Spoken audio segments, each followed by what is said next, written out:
Quinfall. Is it really that good? Hey everyone, what's going on? So a couple weeks ago, I released a video taking a look at every new MMO scheduled to come out in 2024. Now on that video, I had a few comments where people were asking why I neglected to include the Quinfall. And that's a really good question. If you're unfamiliar, the Quinfall is an upcoming fantasy medieval inspired MMO being developed by Valrek Technology Inc. Beyond the standard content and feature offerings seen in most MMOs, Quinfall boasts a few interesting claims. They say to have built the world's largest MMO map with a total play area of 2,000.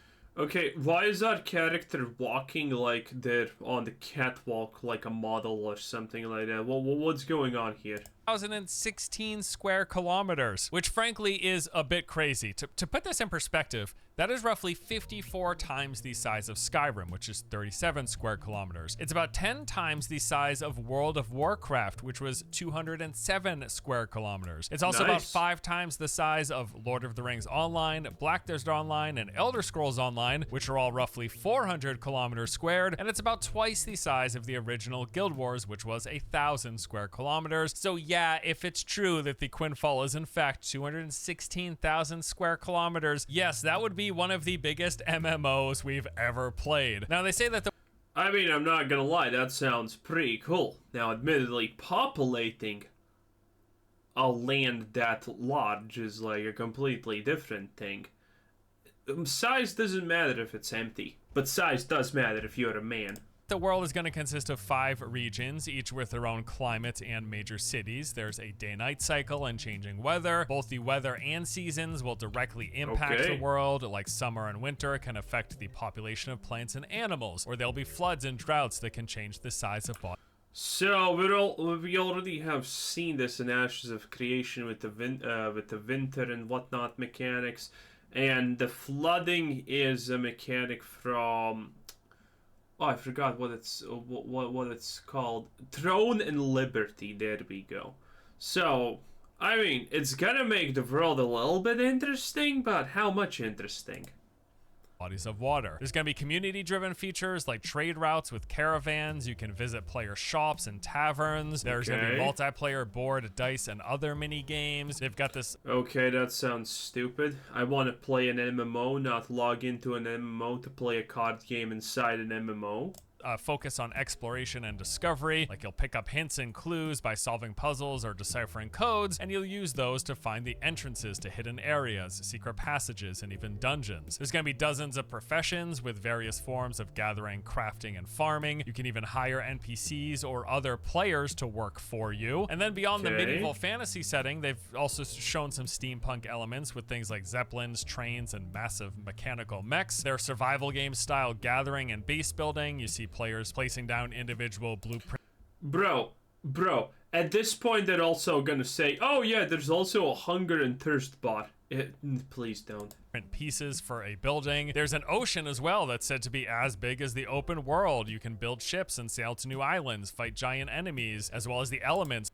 Okay, I know an ocean is probably sounding exciting for you, but there's no way an ocean that large is gonna feel anything but just a boring walking simulator. Well, sailing simulator, I guess, in this case. But don't get me wrong. Big ocean, cool. Filled with nothing? Exactly. There's no way they can fill an ocean with interesting stuff. Okay, right off the bat, this seems way too ambitious. Dealing with winds and huge waves. You'll also encounter other players and pirate factions while at sea. The game will be utilizing an action combat system with basic and heavy attacks, dodges, blocks, and various spells and abilities. There will be PvE activities from fighting basic enemies to huge bosses. We've seen sandworms, krakens, and dragons. And there's open world PvP as well with various types. Did you notice that? That was pretty cool, though. Bosses, we've seen. Look at that! You can see arrows sticking out of the worm. Well, some arrows are floating in the air, but that's kind of like a minor issue. Sandworms, krakens, and dragons. And there's open world PvP as well with various types of medieval themed combat with like ship battles, island skirmishes, and castle sieges. So those are the main highlights and talking points for the Quinfall. And yeah, there's some pretty interesting stuff here. It's an interesting list of bullet points and features. So the question remains though, why didn't I include this game on my list of the upcoming MMOs of 2024? Well, frankly, it didn't even cross my mind. Quinfall had simply fallen off my radar. Mainly, this was due to the fact that I remember first hearing about the game in 2022 with... You know what could be cool in a map like this? In a world as large as this? It would be the fact that mountains would actually be giant. That would be pretty cool. If the world is, you know, inhabited and filled with interesting things that you can see, interact, and whatnot, then mountains would probably be super cool. That official reveal trailer, and at that time, the game was said to be in alpha and had only been in development for 1 year. So naturally, I thought for sure it was going to be another one of those MMOs we were learning about super early, and it wouldn't release for another 5+ years or more. But it turns out, I was wrong. The Quinfall is actually coming out later this month with a scheduled release date of January 30th, 2020. Okay, yeah, this is 100% not gonna be the next big thing. Now, I know what you might be thinking. Wait a second, Force. I thought you just said the game started development in 2021. Yeah. And I did, that's correct. According to the developer's website, the Quinfall began production in January 2021. Doing a little bit of quick napkin math here, and yep, that pretty much confirms. That was a mere 3 years ago. So the next question you might have, is 3 years enough time to make an MMO? To which my baseline default answer would be 100%. No. Absolutely not. No way, at least not historically. Well, admittedly, you can, but, like, let's be real. True. Most of the MMOs you probably know and have played over the years have had an average development time of at least 5 years prior to release. World of Warcraft was in development for 5 years before it came out. Star Wars The Old Republic. Yeah, but World of Warcraft is one of the... I think the average now is 7 years if you minus things, old MMORPGs like World of Warcraft. Had a 6-year development cycle. Guild Wars 2 also took 6 years to develop, and The Elder Scrolls Online was in development for 7 years before it came out, and those are just a few examples of some well-known MMOs made by mostly... Well, technically, if we look at the development time, we can say, well, the longer the game develops, the shittier it is. Because Elder Scrolls Online is garbage. AAA studios with plenty of funding and large development teams, about as well equipped as you could expect to make a game of this scale, took on average 5 to 7 years. I think maybe with the exception of Guild Wars 2, as I'm just not certain how big or well funded ArenaNet was at the time that game was in production. Even if they were small and not funded, yeah, it took them 6 years to make the game. So yes, as a baseline, my response would be, I would say 3 years is not a lot of time to make an MMO. It's most certainly probably not enough time to make, quote, the biggest MMORPG in the world ever, or whatever Quinfall is calling them. If it's gonna come out, it's gonna be woefully undercooked. Woefully undercooked. Themselves. Although, as we also know, size has no bearing on quality. That's been proven out many, many times over the years. You could have an absolute... And again, by the way, if this is the walking animation of this game, it's gonna fail. Again, I have said this a million times, but if you're making a game, you need to make sure of only a couple of things. If you don't want your game to absolutely just combust in the first week, okay? Because there has never been a game in the history of humanity that has lasted more than a month that has bad attack animations and bad running and walking animations. If your game has unbearably stupid, unreasonable walking and basic attacking animations, it's not gonna succeed. There is no such thing as a game that has bad looking walking animations and attacking animations that has ever lasted more than a month. There is none. Okay? There is absolutely no game that fits that description. All of them collapse. Because you probably think, well, walking, what's the big deal? It is a big deal, because that's what you do in MMOs. RPGs. MMORPGs. Yeah, that's what you do. 90% of your gameplay, well, 99% of your gameplay in any MMORPG is literally you walking. Yeah. So, if that looks jank, if that looks ugly, if that does not look good, you're not gonna want to spend that much time being unhappy. It is what it is. Even if you don't actively think about it, if you have actively never considered this, it is true.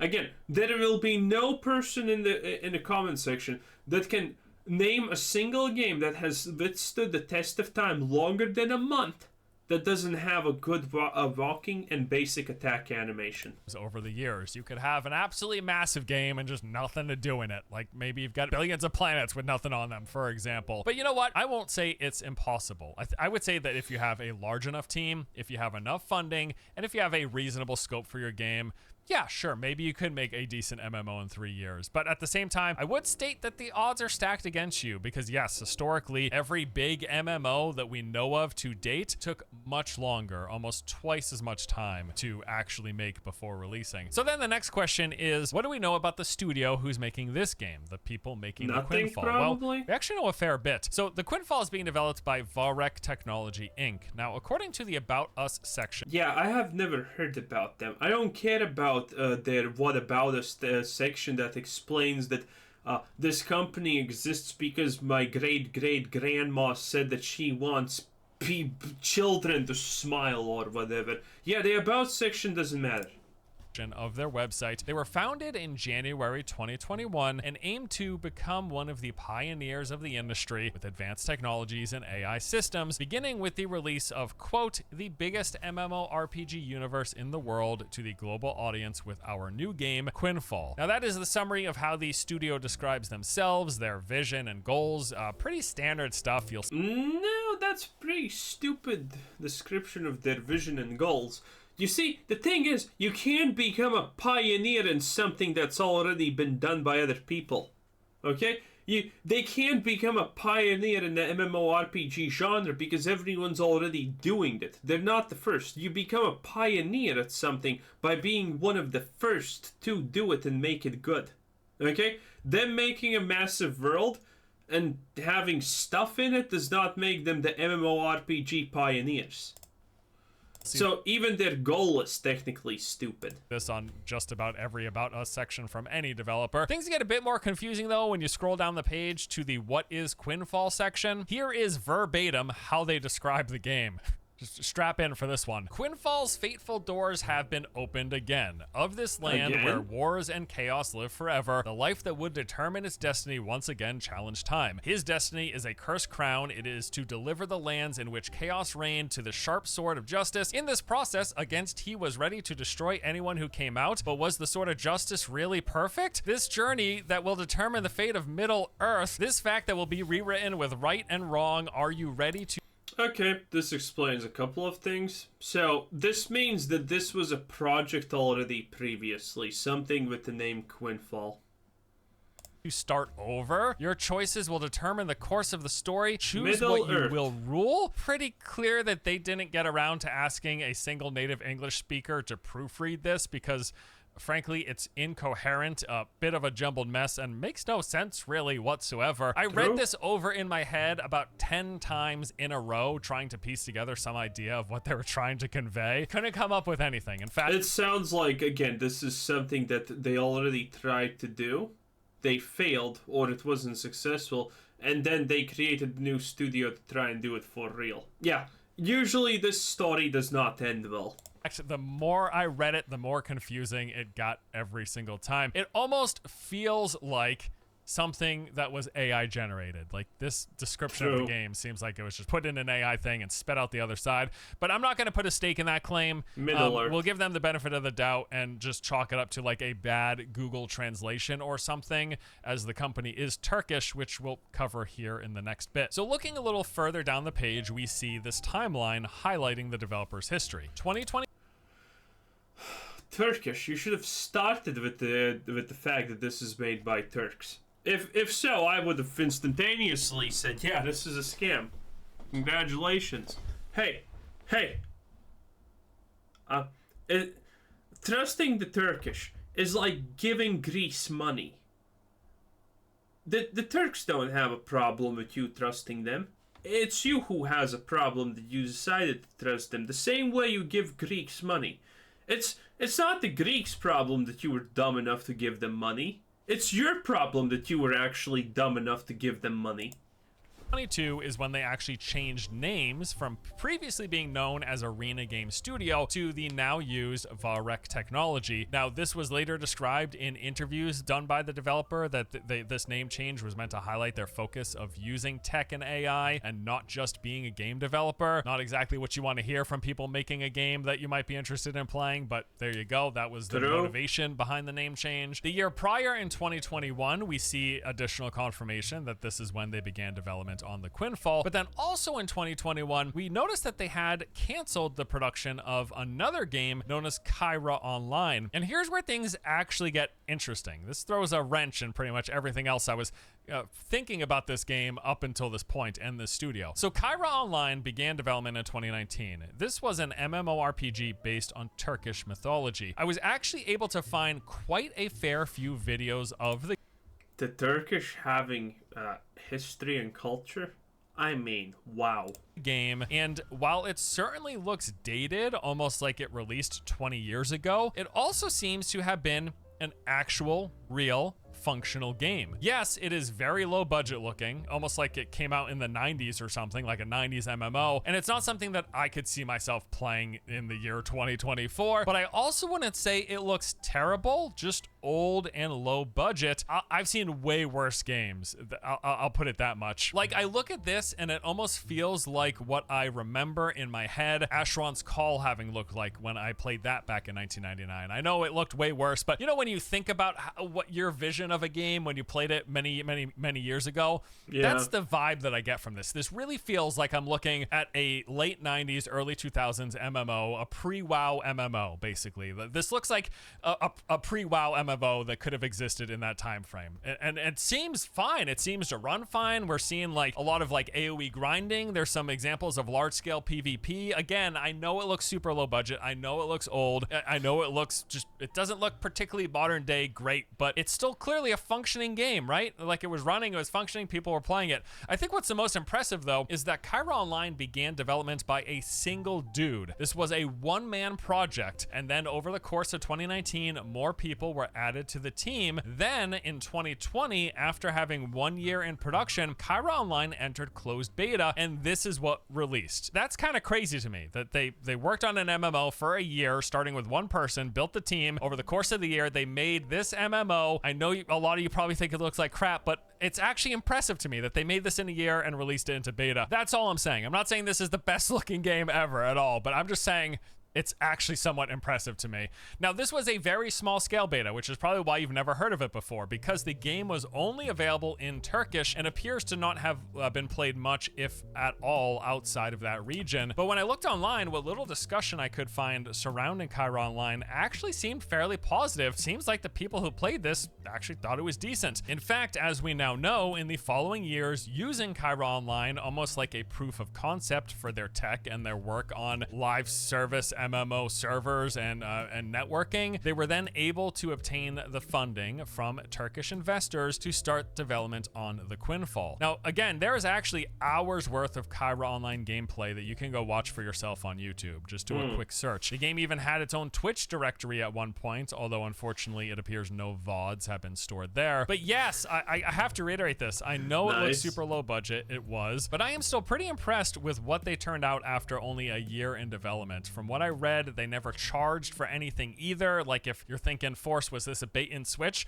It doesn't appear to have been that either. There were no founders packages or in-game stores, as far as I can tell. They just held various public beta tests throughout 2020 to a predominantly or entirely Turkish audience, but ultimately decided to cancel that game and focus on their efforts on the Quinfall, which is releasing to a global audience. So they're looking to appeal to a larger scale. I want to add here as well, when it comes to like the studio's current size, it's no longer one person or just a handful of people like it was for Kyra Online. Their website links to the— that would be pretty funny if it was, though. The official LinkedIn page, where it states that the company is made up of somewhere between 50 and 200 people. Doing a little further digging, I found a few articles and interviews where they actually specify— I mean, that's a decent amount. The exact number of people currently working on the Quinfall is 56. Now, this was like in the middle of 2023 where that information was pulled from, so it's quite possible they have scaled up in the months since then. But just as a quick recap, so the Quinfall developer veilandeinese Technology used to be there's no way this catwalk is gonna survive. Called Arena Game Studios. Under that name, their first official project, Kyra Online, was this MMO that was in development from 2019 to 2021. And yeah, while it looked dated and low budget, it does appear to have been a real functional game that people played and evidently enjoyed. But then in 2021, they got funding based off of Kyra Online as proof of concept and began development for the Quinfall, which now has been in production for coming up on 3 years. And with all of that said, like I mentioned, this kind of threw a wrench in what I was thinking and kind of my general sentiment. Yeah, because currently it doesn't seem like a scam. Sentiment towards the Quinfall, because when I first looked at the Quinfall, watching the gameplay and knowing the facts just around that game, dubious is the word to best describe what I felt about the project. I'm a bit torn right now for that reason. Like, there's some huge red flags when it comes to this MMO. Well, these red flags usually never stop. I don't care what else is there. It's just the fact that it's 3 years in development, 50 people. Turkish. And the walking animations and the running animations seem shit. It's not gonna survive, okay? It's not gonna make it. Maybe it's a bit sad because, you know, if this is not a scam, they're actually kind of doing really good work, I guess. But at the same time, it is what it is. It is what it is. Anyway, I think that's done. That was Forged Gaming, and this was Quizzer Says In. Thanks for watching. Subscribe if you haven't already, and have a nice day. Bye-bye.